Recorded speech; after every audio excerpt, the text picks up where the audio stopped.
అందరికీ నమస్తే. సత్యదర్శనానికి అందరికీ స్వాగతం, సుస్వాగతం. సత్యదర్శనంలో ఈరోజు టాపిక్ వచ్చేసి ధ్యాన శక్తులు, త్రినేత్ర వికసనం. దీని గురించి తెలియజేయడానికి మనతో పాటు ఉన్నారు senior pyramid master, Mahadrashta spiritual university principal Chukka Madhu గారు. ఆయన మాటల్లో మరిన్ని విషయాలు తెలుసుకుందాం. సార్ నమస్తే. నమస్కారం అమ్మా, ఆహ్వానించినందుకు ధన్యవాదాలు. Thank you sir. సార్ చక్కటి టాపిక్ ధ్యాన శక్తులు. సో అది తెలుసుకునే ముందు ధ్యానం అంటే ఏంటి? మంచి ప్రశ్న వేశారు. మన పిఎస్ఎస్ఎం, మన పిఎంసి ప్రేక్షకులకి ధ్యానం ఏమి కొత్తది కాదు, అయినా మనం నిర్వచించుకోవాలి. కాబట్టి సరైన ధ్యానం అనే మాట బుద్ధుడు వాడాడు అంటే సరికాని ధ్యానాలు కూడా ఉన్నాయన్నమాట. మనకు తెలిసిన సరైన ధ్యానం ఏమిటి? ఆనాపాన సతి ధ్యానం. మన సొసైటీ, మన జగద్గురు పత్రిజీ గారు మరి ధ్యాన జగత్తు నిర్మించడంలో ఈ ఒక్క పద్ధతిని ఎక్కడికి వెళ్ళినా చెప్పారు. ఆనాపానసతి ధ్యానాన్ని శ్వాస మీద ధ్యాస అని సరళంగా మనం చెప్పుకోవచ్చు. తెలుగులో శ్వాస మీద ధ్యాస. నిజానికి ధ్యానం అంటే ధీయానం. ధీ ప్లస్ యానం. ధీ అంటే తెలివితో, యానం అంటే ప్రయాణం.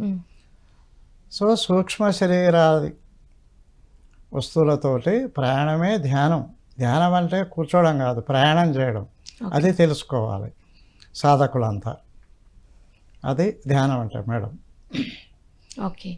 సో మరి ఈ ధ్యాన శక్తి, ఇప్పుడు ధ్యానం అంటే ఏంటో చెప్పారు సార్. శ్వాస మీద ధ్యాస, ఎవరి వయసు ఎంతో అన్ని నిమిషాలు సరి అయిన ధ్యానము చేయాలి అని తెలియజేశారు. సో మరి ధ్యాన శక్తులు అంటే ఏమిటి, అవి ఎన్ని రకాలు?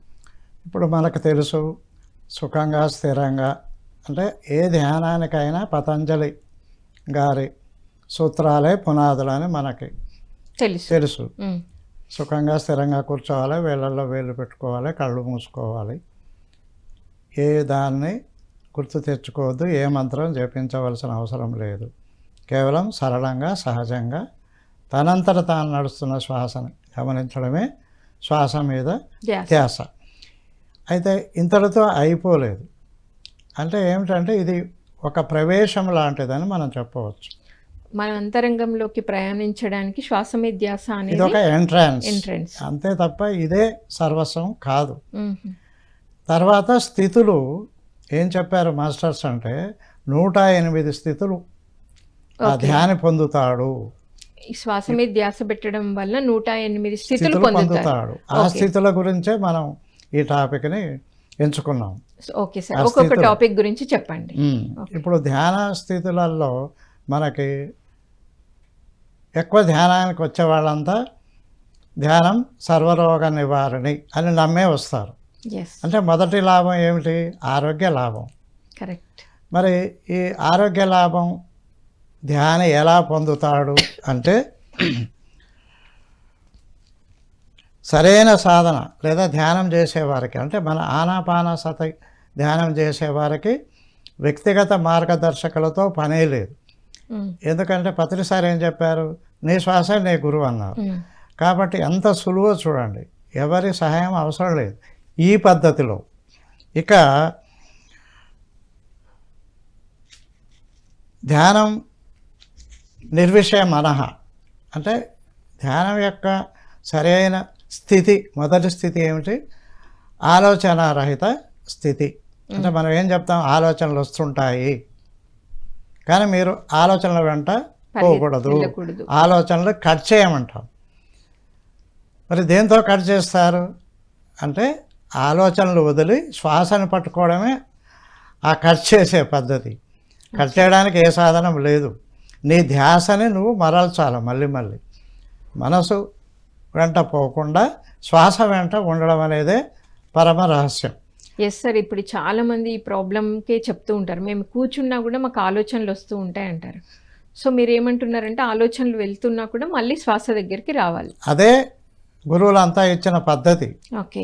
మనకు ఆలోచించడం మనకు తెలిసిందే, కానీ వాటిని అధిగమించాలంటే పద్ధతి ఇచ్చారు వారు. ఏమిటా పద్ధతి? శ్వాసను గమనించడం.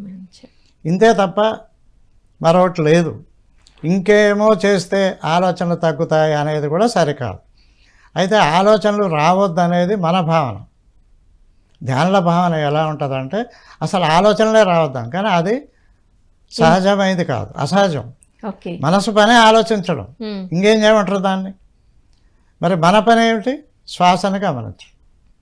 అది దాని పని చేస్తుంది, మనం చేయాల్సిన పని మనం శ్వాసను గమనించడం. అప్పుడు ఆటోమేటిక్గా ఆలోచనలు తగ్గిపోతాయని చెప్పారు గురువులు. ఏం చెప్పారు? క్రమక్రమంగా తగ్గిపోతాయి. తగ్గిపోతాయి. సాధన ఇట్ మీద. Takes time. ఓకే. నువ్వు గత జన్మలో ఆల్రెడీ చేసి ఉంటే ఈజీగా నీకు ధ్యానం కుదురుతుంది. లేదు ఇప్పుడే ప్రారంభిస్తే టైం ఎక్కువ పడుతుంది. అలా వ్యక్తిగతంగా సమయం తేడా ఉంటుంది తప్ప పద్ధతిలో తేడా ఉండదు. కాబట్టి మనసు ఆలోచించడం అనేది సహజమైనదని గుర్తించాలి మనం అంతా. సో నాకెందుకు ఈ ఆలోచనలు వస్తున్నాయి, ఊరికి ఆలోచించి డిస్టర్బ్ అవ్వకుండా మన పని మనం చేసుకుంటూ వెళ్ళిపోవాలి. అంతే కదా. ఇప్పుడు పిల్లవాడు గోల చేస్తూనే ఉంటాడు, మన పని ఏంది వాళ్ళని ఎలా ఒప్పుకుంచాలి, ఓ చాక్లెట్ ఇస్తే. అందుకే పద్ధతి ఇచ్చారు గురువులు. ఎవరు ఏ పేరుతో ఈ బ్రహ్మాండాల మీదకి వచ్చినా ధ్యాన పద్ధతులు నేర్పిన పద్ధతి మాత్రమే ఇచ్చారు వాళ్ళు. ఆ పద్ధతి ఏమిటి? శ్వాస మీద ధ్యాస. బ్రహ్మంగారు చెప్పినా, వేమన యోగి చెప్పినా, ఆదిశంకర్లు చెప్పినా, ఎవరు చెప్పినా, బుద్ధ భగవానుడు చెప్పినా, పత్రిసారి చెప్పినా పద్ధతిని మనకిచ్చారు. మనం ఇంతకుముందు పద్ధతి తెలియదు, ఇప్పుడు తెలుసుకున్నాం. దానిని సాధన చేయమన్నారు. గీతలో ఏం చెప్పారు? అభ్యాసం అభ్యాసేతు కౌంతేయ అని చెప్పారు. కాబట్టి ఒకటే ఉంది ఉపాయం, అదే సాధన. సాధన వల్ల పనులు సమకూరు ధరలో, అది మనందరికీ తెలుసు, చేయాల్సింది అంతే. Okay sir. సో మరి 108 అన్నారు. ఒకటేమో ప్రతి ఒక్కరూ సర్వరోగ నివారణి అంటే ఏదో జరుగుతుంది వస్తుంది అని చెప్పారు. రెండోటి ఏంటి అంటే మనసు శూన్యం ఎలా చేయాలి, పరిపరి విధాలు వెళ్తున్న మనసుని అని చెప్పారు. మనోశూన్యత అనేది చెప్పుకున్నంత ఈజీ కాదు. ఓకే. ఆలోచన రహిత స్థితి అనేది అందుకోవడం అనేది అంత, ఇక్కడే సాధకులంతా ఇబ్బంది పడుతుంటారు. నేను ఇంత సాధన చేస్తున్నాను, ఇంత ధ్యానం చేస్తున్నాను, ఈ ఆలోచనలు తగ్గడం లేదు అంటే మనసు యొక్క లక్షణం గ్రహిస్తే మనం ఈ మాట మాట్లాడం. ఎందుకంటే మనసు ఎప్పుడు ఏదో ఒక దాని మీద ఉంటుంది. ఖచ్చితంగా సార్. నేనేం చెప్పానంటే ఏదో ఒక్క దాని మీదనే ఉంటుంది. మనం అనుకుంటున్నాం 10 ఆలోచిస్తుందని, కాదు, అది ఒక్కదాని మీదనే ఉంటుంది. ఆ ఒక్కటే ఏంటంటే మనం దేని మీద శ్రద్ధ పెడితే దాని మీదకి పోతుంది. ఇప్పుడు నువ్వు పాలు పొయ్యి మీద పెట్టావు, స్టవ్ మీద పెట్టావు, వచ్చి ధ్యానం కళ్ళు పూసుకున్నావు. ఇప్పుడు అదేమంటుంది? పాలు పొంగుతాయి పో అంటుంది. తప్పేముంది? గుర్తు చేస్తుంది ఇంకా మనకి చక్కగా నీ శ్రద్ధ. అందుకనే మీరు తీరికగా సమయం చూసుకొనే ధ్యానం చేయమంటారు పెద్దలు. కాబట్టి పని దానికి చెప్పి నువ్వు శూన్యం అయిపో అంటే అదెందుకు అయింది? దాని పని అది చేస్తూనే ఉంటుంది. అందుకని ఇక్కడ ఏంటంటే మనం దేని మీద శ్రద్ధ పెడితే మనసు అటువైపు పరిగెడుతుంది. ఎవరో బంధువులు వస్తున్నారని నీకు తెలుసు, వారి కోసం టిఫిన్ చేయాలి. ఆ టైంలో నువ్వు ధ్యానం కూర్చుంటే ఏముంటుంది? మనసు చుట్టాలు వస్తారు కదా, టిఫిన్ చేయకుండా కూర్చున్నావు ఏంది అంటుంది. ఇక్కడ చూడండి, మైండ్ ఈజ్ ఆల్వేస్ రైట్, మనకు గుర్తు చేస్తుంది మీరు అన్నట్టుగా. కానీ మనము సరికాని పని పెట్టుకొని అప్పుడే ధ్యానంలో కూర్చోవడం సరికాదు. అందుకనే పెద్దలు బ్రహ్మముహూర్తంలో తెల్లవారుజామున కూర్చోండి హాయిగా, లేదా పరుండి ముందు కూర్చోండి అన్ని పనులు అయినాక అన్నట్టు చెప్పారు. ఎందుకని? అప్పుడు విరామం ఎక్కువ ఉంటుంది, మనసుకి పని తక్కువ ఉంటుంది. అది కాబట్టి మనసుని తప్పు పట్టకూడదు. మన శ్రద్ధ, మనది ప్రియారిటీ ఏమంటారు, ప్రాధాన్యతలో మనం సరైన దాన్ని ఎన్నుకోవడం లేదు. వంట చేసే టైంలో ధ్యానానికి కూర్చుంటే ఎలాగా? అందుకే పత్రి సార్ 50-50 అన్నారు. సగం టైం ధ్యానానికి, సగం మన ప్రాపంచిక పనులకి, అవి చేసి దీనికి వెళ్ళాలి. నీవు రోజు ఒక సమయాన్ని కేటాయించుకుంటే అప్పుడు నీ మనసు అనుకూలిస్తుంది. అంతేందుకు నీ శరీరానికి కూడా చెప్పుకోవాలి, ఓ అర్ధగంట సేపు నేను ధ్యానం కూర్చుంటా, నువ్వు నాకు సహకరించు అని శరీరానికి అలాగే మనసుకి చెప్పుకుంటే అవి సహకరిస్తాయి. కాబట్టి మనం ట్రైనింగ్ ఇవ్వాలి. మన మనసు పరిపరి విధాల పోతుందంటే నీ అభ్యాసం వల్ల అలా పోతుంది. ఇప్పుడు దాన్ని సరి చేసుకోవాలి. ఎవరు? మనమే. మన మనసుతోటే ముళ్ళుతోటే తీయాలన్నట్టుగా మన మనసుతోటే మనం సరి చేసుకోవాలి. కాబట్టి రోజు ఒక టైంలో కూర్చొని చూడండి ఎంత ఈజీగా ఉంటుందో ధ్యానం. ఓకే. సో రోజు ఒకే టైంలో కూర్చొని మనకి ఏవైతే పనులు ఉన్నాయో అవన్నీ చేసుకొని ప్రశాంతంగా కూర్చుంటే చక్కగా ఆ శూన్య స్థితికి రీచ్ అవుతారు. కాబట్టి రెండవది ఏమిటి? మనం బలం. ఓకే. అంటే మూడోది మనోబలం. మనోబలం. అంటే ఇదివరకు మనసుకు బలం లేదా అంటే ఉంది, కానీ అది 10 మీద ఉంది ధ్యాస. అనేక ఏకాగ్రత వల్ల నువ్వేమి సాధించవు కదా. కొంతమందికి తమో గుణం వల్ల దేని మీద ఉండదు వాళ్ళకి ధ్యాస. ఈ రెండు సరిగా మనం అనుకున్న పని మీద మన మనసు ఉండాలి.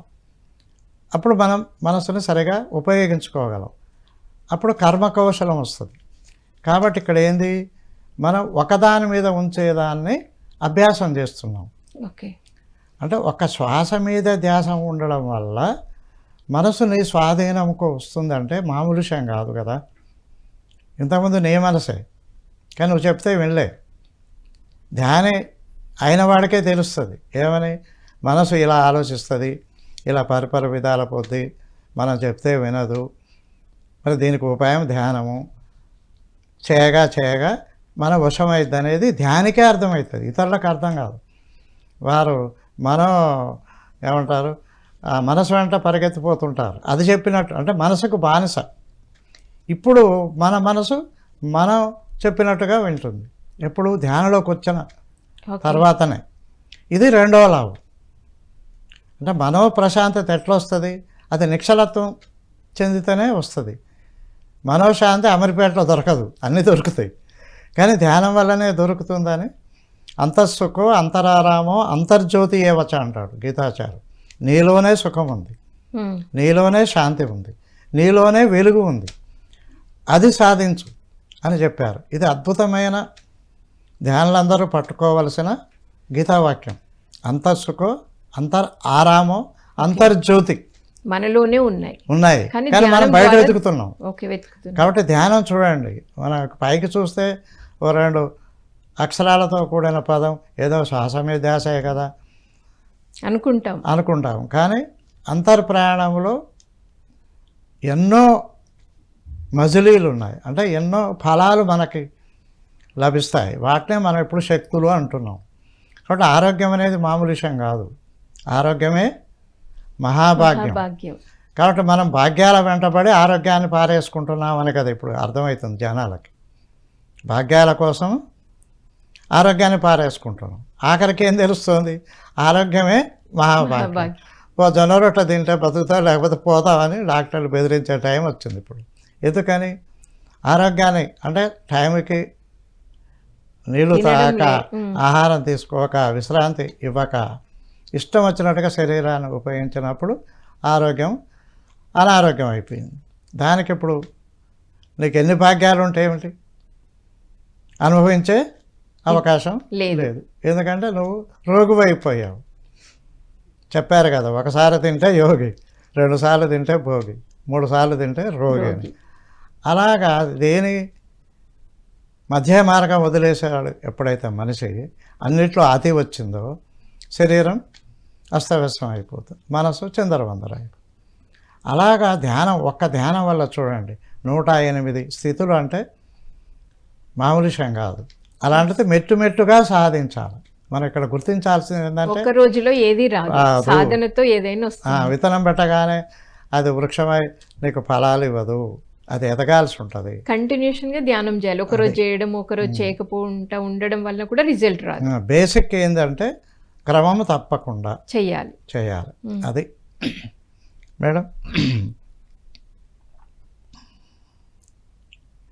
ఇక నీకు ధ్యానం తెలుసు. పత్రి సార్ చెప్పిన ఒక అద్భుతమైన సూత్రం ఏంటంటే, నీ అనుభవాలు తోటి వారికి చెప్పు. అంతకంటే ముందు ఆయన ఏం చెప్పాడు, నువ్వు ధ్యానం చేయి ముందు, ఫస్ట్ ధ్యానం చేయమని. తర్వాత దాంట్లో రెండవ బిట్ ఏముందంటే ధ్యానం చెప్పు అని ఉంది. ఈ రెండు కలిపితేనే ఒక సూత్రం. మనం ధ్యానం చేయాలి, ఇతరులకు ధ్యానం చెప్పాలి. ఈ చెప్పాలని ఎందుకు వచ్చిందంటే, నువ్వు ఎంత చెప్తే అంత కాన్ఫిడెంట్ నీకు వస్తుంది. రెండవది, నీ స్వార్థాన్ని వదులుకున్నవాడు అవుతావు. అంటే నేను ధ్యానం చేసి బాగుపడితే చాలు నా వరకు అనేది సరికాదు.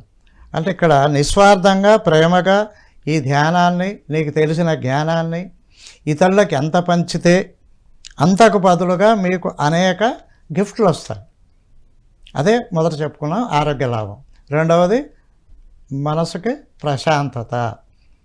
బయట ఎక్కడ డబ్బులు పెడితే దొరకదు అని కూడా చెప్పుకున్నాం, దొరుకుతుంది. ఇప్పుడు నేను ఒక ప్రశ్న వేశాను పత్రి సార్ని. ఉమ్, నేను ఒక టీచర్గా ఏమడిగాను సార్ని అంటే, 5 ఏళ్ల పిల్లవాడు కూడా మీరు ధ్యానం చెప్పమంటున్నారు, ఉమ్, మరి వాడు కళ్ళు మూసుకొని కూర్చోబెట్టాను నేను.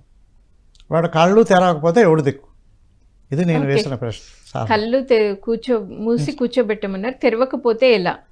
ఎవడు దిక్కు వాడికి? మరి వాడు కళ్ళు తెరవకపోతే వాళ్ళ పేరెంట్స్ ఒప్పుకుంటారా? ఉమ్. టీచర్ల ఈపులు పలగొడతారు కదా అని నేను సార్ని ఇదే అడిగాను ఫస్ట్. అంటే ఎందుకు ఆ డౌట్ వచ్చింది సార్, తెరవకుండా ఎందుకు ఉంటారు అని? ఎందుకంటే ఇది ఎప్పుడూ మనం చేయని పని, ఓకే. కొత్తది కదా. కళ్ళు తెరిచి సరే తెలుసు అన్ని మనకి, కళ్ళు మూసుకొని ఏం పని చేస్తాం, ఎక్కడికి పోతాం ఎవరైనా చెప్పారు ఇంతకుముందు? అమ్మ నాయన, చెప్పలేదు. ఉపాధ్యాయులు, ఇంటి పక్క వాళ్ళు, పెద్దలు అనబడేవాళ్ళు ఎవరు చెప్పలేదు కదా. ఇప్పుడు గురువులు వచ్చి కదా మనకు చెప్తుంది. అందుకే నాకు ఆ డౌట్ వచ్చింది. అప్పుడు ఏం చెప్పారు సార్? సార్ ఒక అద్భుతమైన విషయం చెప్పారు. ఒక హాస్పిటల్లో ఆపరేషన్ చేస్తే ఆయన సర్జన్ అంటాడు. ఆ సర్జన్ ఆపరేషన్ చేసి వెళ్ళిపోతాడు, పేషెంట్ చూడు, చూసే టీం వేరే ఉంటుంది. ఇది వేరే అర్థమైంది? ఉంటుంది. ఇది అర్థమైంది కదా మీకు? ఎస్ సార్, డాక్టర్ ఆపరేషన్ చేసి వెళ్ళిపోతారు, ఒక సర్జన్ ఆపరేషన్ చేసి వెళ్ళిపోతాడు. చూసుకునే టీము వేరే డాక్టర్లు వేరే ఉంటారు. అలాగే మన పని ధ్యానం చెప్పడం, వెళ్ళిపోవడం. ఓకే. ఆ ధ్యానాన్ని చూసుకునే టీం వేరే ఉంటుంది అన్నాడు సార్. అంటే చూడండి, నేను ఎమ్మటే మళ్ళీ ప్రశ్న చేశాను, నేనేం ఊకోలేదు. ఎక్కడ ఉంటారా అని అడిగా. అంటే వారు కనబడరు అని చెప్పాడు సార్. ఓకే. యాస్ట్రల్గా వచ్చి సహాయం చేస్తారు. ఇప్పుడు మనము మాస్టర్లం కాబట్టి, ఇంకా సీనియర్లం కాబట్టి ఆస్ట్రల్ మాస్టర్స్ ఏదో మాట్లాడుతుంటాం. కానీ కొత్తగా ధ్యానంలోకి వచ్చిన వాళ్ళు లేదా ఏ స్వాధ్యాయం చేయని వాళ్ళకి ఆస్ట్రల్ మాస్టర్స్ ఏందో ఎవ్వడికి నమ్మకం ఉండదు. అప్పుడు తెలుసుకోవాల్సింది ఏంటంటే, మనిషి పుట్టినవాడు ఈ భూమి మీద ప్రయాణం చేస్తుంటే ప్రతి ఒక్కరికి ధ్యానం చేసినా చేయకుండా వెనకంగా గాడ్స్ ఉంటారు. ఓహో, ఇప్పటివరకు అయితే మనం ధ్యానం చేస్తే ఉంటారు అనుకున్నాం, ధ్యానం చేయని వాళ్ళకు కూడా గైడ్స్ ఉంటారు వెనకంగా. ఓకే. వాడికి టైం టు టైం వాళ్ళు కూడా చెప్తుంటారు, కానీ వాడు తీసుకోడు. తీసుకున్నవాడు ఎదుగుతాడు ఆత్మపరంగా. ఇంతే తేడా. ప్రతి మానవుడు వెనక ఆస్ట్రల్ మాస్టర్స్, హెల్పర్స్ ఉంటారు, కానీ వాడు వినడు వాళ్ళ సూచనలు. వెనక ఎక్కడేసిన గొంగలు అక్కడే లేదా గందరగోళ జీవితాన్ని గడుపుతుంటారు. ఎవరైతే వింటారో వారు సరైన ఆత్మోన్నతిని లేదా ఆత్మ ప్రయాణాన్ని చేస్తుంటారు. ఒక Mother Teresa, she a teacher, school బస్సులో పోతుంది ఒక రోజు. అంతర్వాణి ఏమొచ్చిందంటే, ఈ జాబ్ రిజైన్ చేయి, మరి ఏం చేయాలి? మానవ సేవ చేయి, అనాథ పిల్లల్ని చేరదీసి నువ్వు వారికి సేవ చేయని ఆమెకు వచ్చింది అంతర్వాణి. ఆమె ఏమంటే మరునాడే రిజైన్ చేసి ఈ పేద పిల్లల, అనాథ పిల్లల సేవలో దిగిపోయింది. అలా క్రమంగా ఆమె మదర్ తెరిసా అయింది. ఒక్క వాక్యం విన్నది ఆమె, జీవితం మలుపు తిరిగిపోయింది. కానీ మనకి ప్రతి క్షణం సూచనలు వస్తుంటాయి. ఆ వినడానికే సేతు మాస్టర్ చెప్పాడు, రోజు పావు గంట ఓ మూల కూర్చొని మౌనంగా ఉండి ఏమొస్తుంది నాలో నుంచి అని వినడానికి ప్రయత్నం చేయమని ఆయన ఒక ఎక్సర్సైజ్ చెప్పాడు. అలా ప్రయత్నం చేసిన వాళ్ళకి తప్పనిసరిగా అంతర్వాణి నుంచి సూచనలు వస్తాయి. అలాగా పత్రిసారి ఏం చెప్పారంటే, చూసుకునే టీం వేరే ఉందంటే, మరునాడు నుంచి నేను విచ్చలవిడిగా ధ్యాన ప్రచారం మొదలుపెట్టాను. ఎందుకని? మనకే బాధ్యత లేదు, మనం చేయాల్సింది ధ్యానం చెప్పడం, వెళ్ళిపోవడం. అతను చేస్తున్నాడా లేదా, కళ్ళు పూసుకుంటే వాడు ఎటుపోతాడు, వాడి పరిస్థితి ఏంది, అది వాడికి హాయిగా ఉంటుందా ప్రమాదంగా ఉంటుందా, మనకేం సంబంధం లేదు. ఇంకేం కావాలండి? ఇది ఒక ఉద్యమం. కాబట్టి ఇక్కడ ఈ ఆస్ట్రల్ మాస్టర్స్ మనకు సహాయం చేస్తారనే ఒక పరమ రహస్యాన్ని పత్రిసారు ఓపెన్గా చెప్పారు అందరికీ. అందుకే రహస్యం బయటకు వచ్చిందని చెప్పారు. అంతకుముందు గురు సమక్షంలోనే ధ్యానం చేసేవారు శిష్యులు. ఓకే. కాబట్టి టైం టు టైం గురువు గైడెన్స్ ఇచ్చేవాడు, అక్కడ ప్రమాదం లేదు. మరి ఇప్పుడు అలా కాదు కదా. అవును. ఇప్పుడు ధ్యానం చెప్పి వెళ్ళిపోతాం మనం, అక్కడ ఉండం. నా దగ్గర ఉండడు ఆ ధ్యానం నేర్చుకున్నవాడు. మరి తర్వాత స్థితి, అది నేను వేసిన ప్రశ్నకి కారణం అన్నమాట. దాన్ని క్లారిటీగా సార్ చెప్పారు. మళ్ళీ నేను అడగలేదు సార్ని, ఎందుకంటే సార్ రాసిన పుస్తకాలు చాలా ఉన్నాయి, అది చదువుకుంటూ జ్ఞానాన్ని కూడగట్టుకున్నాను అంతే తప్ప మళ్ళీ ప్రశ్న రాలేదు. ఇది ఒకటే వచ్చింది. ఎందుకంటే 5 ఏళ్ల పిల్లలు ధ్యానంలో కూర్చుంటే మరి వారికి దిక్కేవారు. అలా యాస్ట్రల్ మాస్టర్స్ అన్నారు కాబట్టి వీళ్ళు ఎవరు అసలు అంటే ఇప్పుడు మనం తెలుస్తున్నాం కలియుగం అంతమవుతుంది అని కూడా విన్నాం. ప్రతి యుగంలో ఇలా అంతమైనప్పుడు మిగిలిపోయిన వాళ్ళే యాస్ట్రల్ మాస్టర్స్, ఓకే, పరమ గురువులు. వారు శంబల హెడ్ ఆఫీస్గా ఉంటారు. అది హిమాలయాల్లో ఒక పవిత్రమైన క్షేత్రం, అక్కడ వాళ్ళు ఉన్నారు. ఇకపోను ఇప్పుడు మీ అబ్బాయిని అమెరికా పంపించారు చదువుకి. ఇప్పుడు ఏం చేస్తారు మీరు? మీరు ఇక్కడి నుంచి అన్నీ నీకేం కావాలంటే అన్నీ పంపిస్తా పోరా, నువ్వు నిశ్చింతగా చదువుకో, చదువు మీద ధ్యాస పెట్టి అంటాం కదా. అలాగే మనం ఈ భూలోకం వచ్చేటప్పుడు కూడా వాళ్ళు అలాగే పంపించారు. ఓకే, మీరు వెళ్ళండి, మేము అన్నీ చూసుకుంటాం. వాళ్ళే హాస్టల్ మాస్టర్స్. కానీ వాళ్ళు ఉన్నారన్న సంగతి మనకు ఎవడు చెప్పలేదు. పత్రి సార్ వచ్చేంత వరకు తెలియదు. ఇంతకుముందు మనకు ఆ విషయం తెలియక మనకు దిక్కులేని వాళ్ళకి దేవుడే దిక్కు అన్నట్టు ఉండేది ఆ పరిస్థితి. ఇప్పుడు అర్థమవుతుంది. ఇప్పుడు చూడండి, మీరు ఆనందానికి సహస్ర బీజాలు బుక్ చదివితే ఆనంద కరుణేష్ గారు ఎంత బాగా చెప్తున్నారంటే, మాస్టర్స్ కాదు, త్రిమాతలు త్రిమూర్తులే మన కోసం శ్రద్ధ పూని ఇవాళ భూమాతని, ఈ భూమి మీద ఉన్న సమస్త మానవ జాతిని రక్షించడానికి దీక్షాబద్ధులై ఉన్నారని చెప్పారు ఆయన. మనం డబ్బులు కావాలంటే లక్ష్మీదేవి, చదువు కావాలంటే సరస్వదేవి అని వెంటపడుతున్నాం. కానీ వాళ్ళు మనకి అంటే మన భూమాతని, ఈ భూమి మీద ఉన్న సమస్త జీవుల్ని రక్షించడానికి ఇప్పుడు వాళ్ళు భూమండలం చుట్టూ ఒక ఏమంటారు బాడీ గార్డ్స్ లాగా ఉన్నారు. ఏ క్షణం మనకేమీ జరగకుండా ఈ యుగసంధి కాలంలో నుంచి మనల్ని బయటేయడానికి, ఈ భూలోకాన్ని దేవలోకంగా మార్చే ఈ ప్రక్రియలో, ఈ మానవులంతా దేవమానవులుగా మారే ఈ ప్రక్రియలో మనకు సహకరించడానికి ఎవరు సిద్ధంగా ఉన్నారు? ఇప్పుడు త్రిమూర్తులు త్రిమాతలే. ఓకే, ఇక 33 కోట్ల దేవతల సంగతి తర్వాత సంగతి. అంటే అందరూ ఇప్పుడు సిద్ధంగా ఉన్నారు అనేది మనం తెలుసుకోవాలి. ఇంకా మరి ఆ దైవశక్తితో మన కనెక్షన్ ఎట్లా? శ్వాస మీద ధ్యాస పెట్టావు, దేవుడు అంటే ఏందో మనకు తెలియదు. ఇప్పుడు ఏం చెప్తున్నారు మన వాళ్ళు? శూన్యస్థితి నీకు ఏర్పడితే అప్పుడు మూడవ స్థితి ఏంది? విశ్వశక్తి ఆవాహన. విశ్వశక్తి ఆవాహన. దానివల్ల నీ నాడీ మండల శుద్ధి జరిగి సంపూర్ణ ఆరోగ్యం వస్తుంది అనేది ఒక దశ మనం దాటేసాం. రెండవ దశలో మానసిక శాంతి, ఆలోచనల ఒరవడి తగ్గి మనసు ప్రశాంతత. ఇప్పుడు మూడవ దశ ఏమిటంటే, నువ్వు ఎంతెంత నిస్వార్థంగా ప్రేమగా నీ తోటి వారికి ఈ జ్ఞానం పంచుతూ ఉంటే, ఓపికగా నీ జీవితంలో ఉండే అన్ని పరిస్థితుల్ని భరిస్తూ ఉంటే, మరి వినయంగా ఉంటే ధ్యానానికి జ్ఞానానికి గురువులకి, ఇంకా నిన్ను బాధించిన వాళ్ళని క్షమిస్తూ ఉంటే, మరి ఇంకా నీకంటే తక్కువ వాళ్ళ మీద నీవు కరుణ జాలి దయ చూపిస్తూ ఉంటే, నాకు వెలుగే కావాలని నువ్వు వెలుగు వైపు ప్రయాణం చేస్తూ ఉంటే, నాకు జ్ఞానం కావాలని స్వాధ్యాయం చేస్తూ ఉంటే, ఇవి నీకు దైవత్వాన్ని దగ్గరికి చేరుస్తాయి. ఇవి కండిషన్స్, ఇవి అర్హతలు. అప్పుడు మనం దైవత్వంతో కనెక్ట్ అవుతాం. నీవు ఉండేది ఆ కొండ మీద, నేనుండేది ఈ నాల మీద అనేది కాకుండా నాలోనే దైవత్వం ఉంది, దేవుడి రాజ్యం నీలో ఉంది. అది పరమ గురువులు చెప్పారు, ఏమీ దాచుకోకుండా. కానీ మనం ఒక్కడాను నమ్మలేదు. తిరుపతి వెళ్తే గొప్ప, కాశీకి వెళ్తే గొప్ప అని మనం బహిరంగంగా ప్రయాణాలు చేస్తున్నాం దేవుడి కోసం. అది సరికాదని ఎప్పుడో చెప్పారు.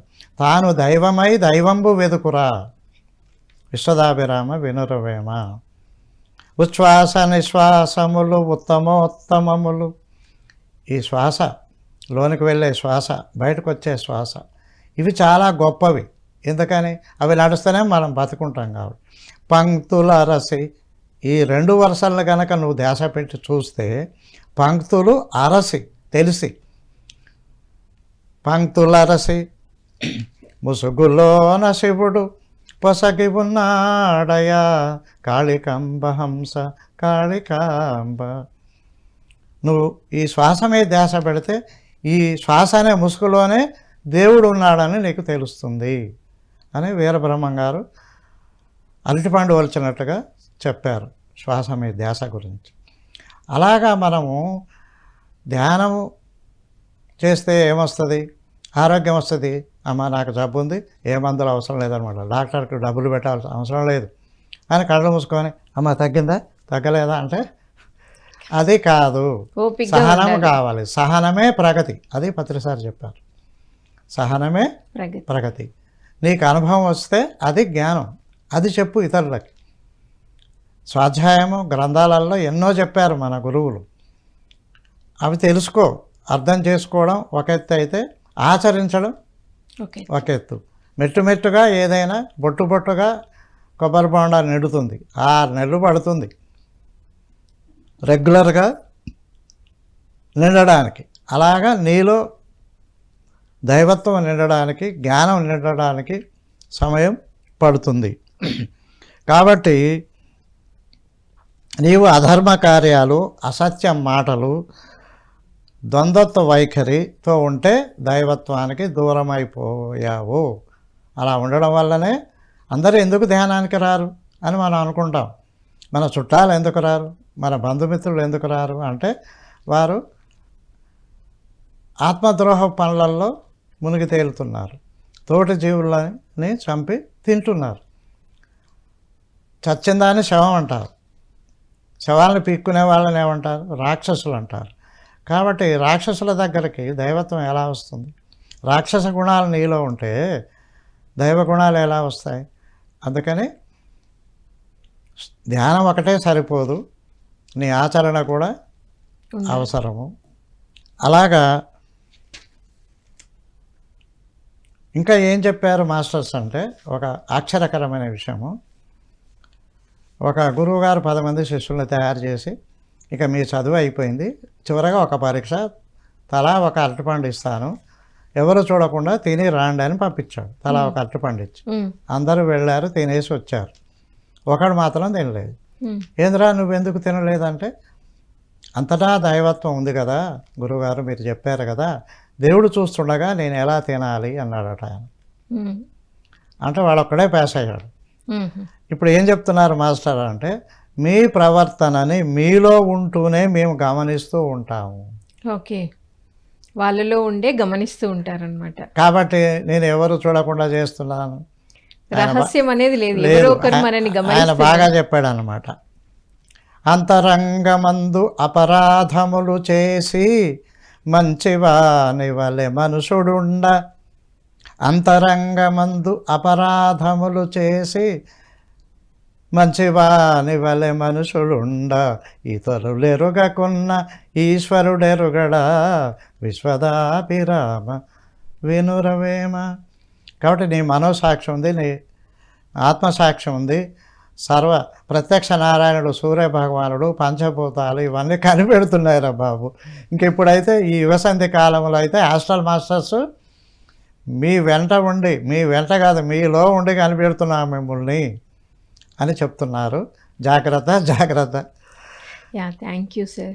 మరి ఎంతో అద్భుతంగా, ఎంతో చక్కగా ధ్యాన శక్తులు అనే అంశం తీసుకొని చక్కగా స్టెప్స్ వైజ్గా ఎంతో క్లియర్గా ఎక్స్ప్లెయిన్ చేశారు. Thank you sir. Thank you so much. మీకు కూడా ధన్యవాదాలమ్మా. శుభం. సో విన్నారు కదండి, ఎంతో అద్భుతమైన టాపిక్. చాలా మందికి క్వశ్చన్స్ ఉంటూ ఉంటాయి, నాకు ధ్యానం కుదరట్లేదు, ఆలోచనలు వస్తూ ఉంటాయని.